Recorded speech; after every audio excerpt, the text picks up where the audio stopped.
I recently posted a video, my first video for this channel in fact, examining whether Tupac was a member of the Bloods and looking at possible clues in his last two music videos. One of the videos I discussed was To Live and Die in LA. In the video, Tupac is driven around Los Angeles in a bright yellow Chevrolet Impala by a bunch of girls wearing a red vest and red Dodgers cap. I suggested in my last video that Tupac's wearing of the colour red while driving through Los Angeles could have been a statement about the Bloods street gang. However, an interview was recently posted on Art of Dialogue's channel with the driver of the Chevy, a woman called Lachelle, who is Suge Knight's cousin no less. Very interestingly, in the interview she states that Tupac wasn't actually wearing a red vest and cap at the video shoot, but actually a blue vest and blue cap. Now I give y'all a little secret that most people don't know, is that's totally different from the video right now, is that on that day, Tupac's outfit was blue. Everything was blue. He had on a blue t-shirt, he had on a blue hat. But Suge ass went, and when the editing and they did the video, he changed everything to red t-shirt and a red hat. So the red LA hat and the red tank top that Tupac had on was actually blue? Yeah, it was actually blue. Yeah, he had on blue. He had on blue that day. Wanting to test this claim, straight away I googled pictures from behind the scenes of To Live and Die in LA, and sure enough, there Tupac is, wearing a blue vest, posing for a photo with the girls in the car.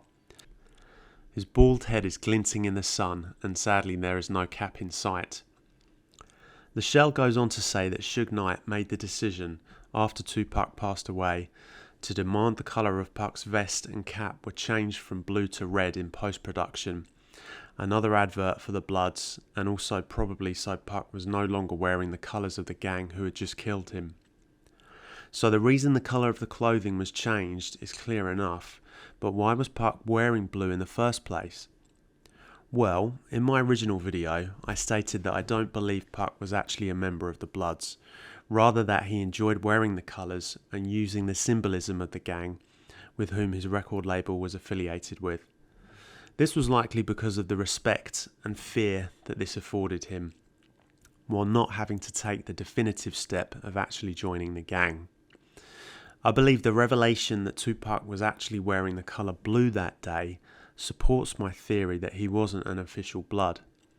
Simply put, if Tupac was an official Blood, wearing the colour blue would be a no-no, especially in such a high-profile display of Tupac in Los Angeles as the music video is. Instead, his wearing of the colour blue allowed him to play both sides of the fence. It allowed him to say that he was down with the Crips too, if confronted about it. This had happened earlier in his career, with both Bloods and Crips wanting to claim Tupac as their own.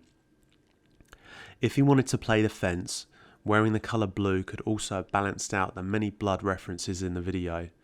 For example, the shot of his MOB tattoo and the shot of Luda's Park. And lastly, it could have been a show of solidarity with his Crip label mates, Snoop Dogg and the Dogg Pound, lest we forget that Death Row Records somehow managed to have both Bloods and Crips on its roster and peacefully coexist with each other, most of the time at least.